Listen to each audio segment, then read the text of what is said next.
The Grimoire of the Shadows.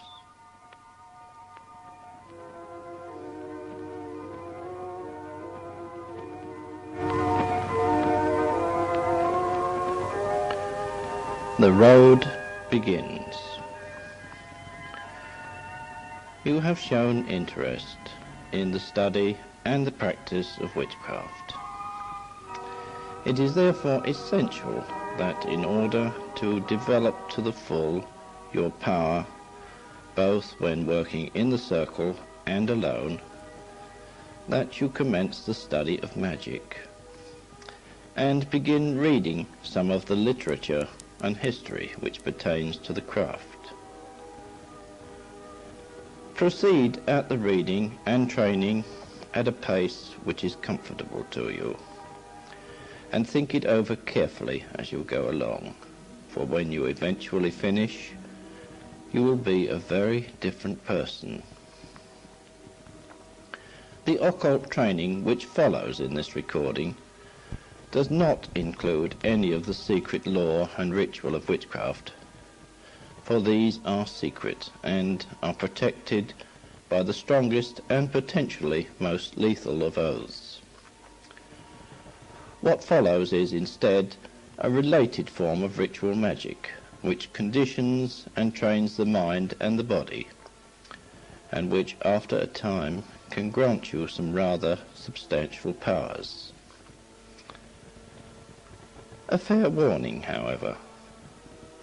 The psychic training exercises, if done in series and properly, will take a considerable amount of time, since you will be involved in opening psychic centers and conditioning your subconscious. You can expect subjective results after only a few days of close training. Accomplish small or subtle phenomena with 2 to 4 weeks of training, and in 6 months to a year be doing some major and rather striking things. These exercises have been carefully examined and tested by a number of witches. The magic you will be practicing is strong and is fully in consonance with the magic of the craft. Continue onward, and may the blessings of the old ones go with you.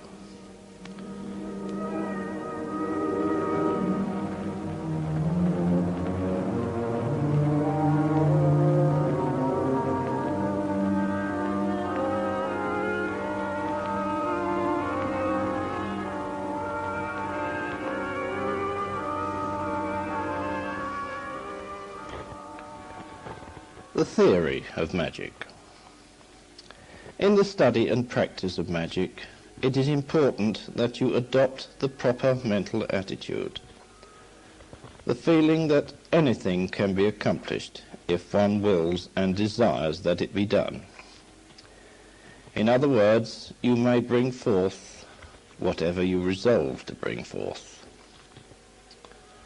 In studying magic, you should set aside for a while the critical "that can't happen" being trained into all of us by our present technological society. For the time being, accept that magic and its various principles are what they claim to be. And in time you will see that the ancient arts do not contradict science, but supplement it by filling an area that science does not cover. Magic is as logically structured as modern physics, and can give reproducible results but it also requires a similar amount of study and training in order to get those results. Science in one noteworthy area, in the field of psychology, where facets common to both may be found. You may find that reading works on psychology, particularly the work of Dr. Carl Jung, will be a help in your magical studies.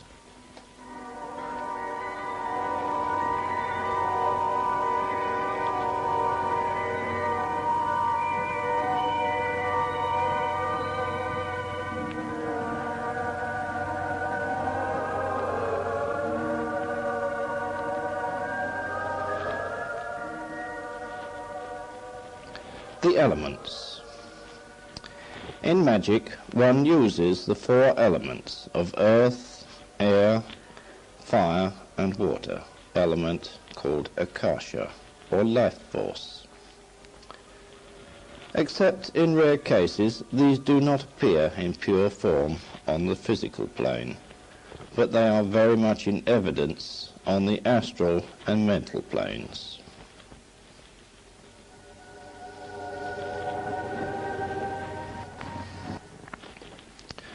The principle of fire.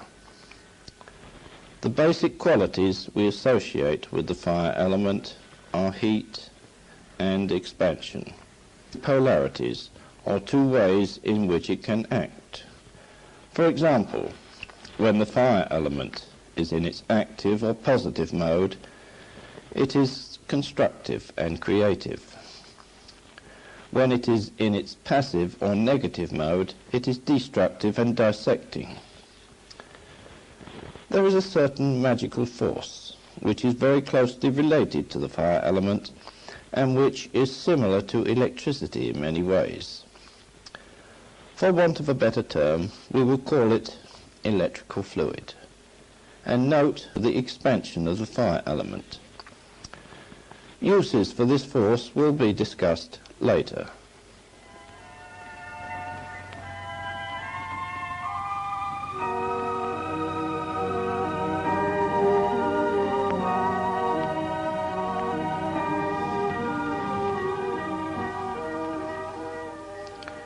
The principle of water. The basic water element are coldness and shrinkage.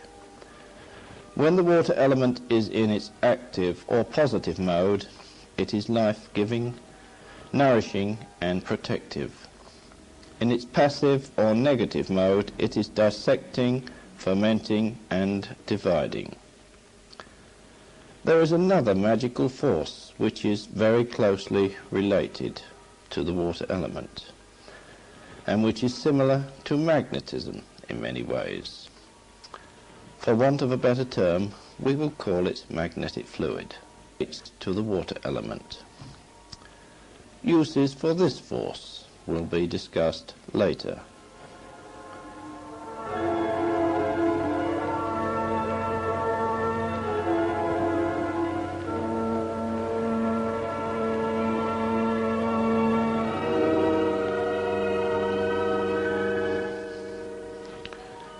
The principle of air.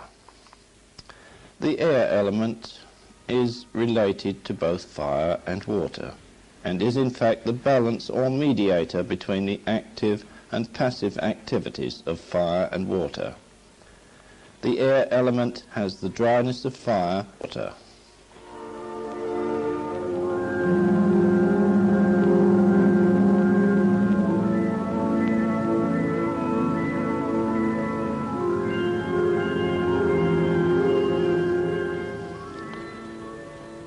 The principle of earth. The earth element is related to air, fire and water, and in fact involves all of the other three in solid form. The properties of the earth element are heaviness, solidity and closeness. Since the earth element combines fire and water as well as air, we may consider the fluid in its vicinity to be electromagnetic. This force also has uses which we will discuss later.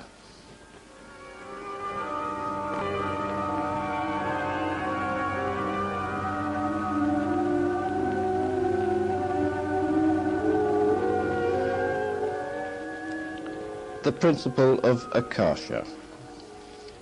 The Akasha, or ether, often called the life force, is the basic substance of the universe, and all of it.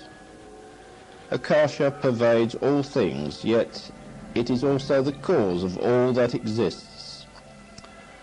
The etheric principle bypasses time and space, and is to a great degree beyond our understanding, though with proper training a witch can use it to great advantage in his or her magic.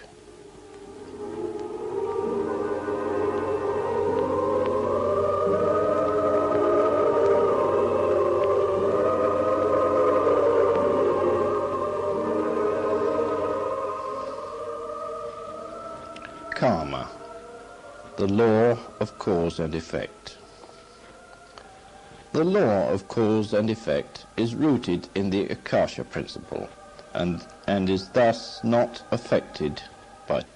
This immutable law works everywhere from the most gross to the most extremely subtle manner.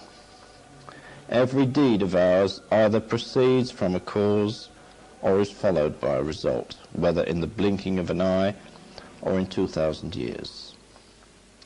An ancient saying of the craft is, "The good ye do shall be returned to thee 3 times over. Doest shall also be returned to thee 3 times over." This is derived from karma. The balancing out of cause and effect may take place from moment to moment, day to day, year to year, or over a number of your incarnations. The significance of karma is very deep indeed, a subject well worth thinking about and worth much additional reading.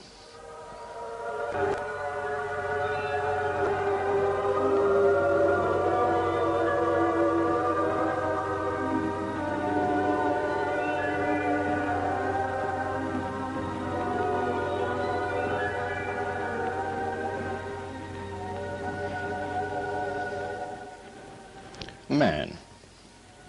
The human being is the universe in miniature, psychically speaking. He is influenced by the cosmos and influences the cosmos. Disharmony in the body manifests itself in sickness, while harmony manifests itself in strength, health, and beauty. The functioning of the 4 elements in their proper aspects is most important in keeping the body in its best condition. According to the most ancient tradition, the body has 4 basic divisions: the feet, legs, and bowels relating to the earth element, the abdomen relating to the water element, the chest and the shoulders, neck, and head relating to the fire element. These divisions are of great importance in magic.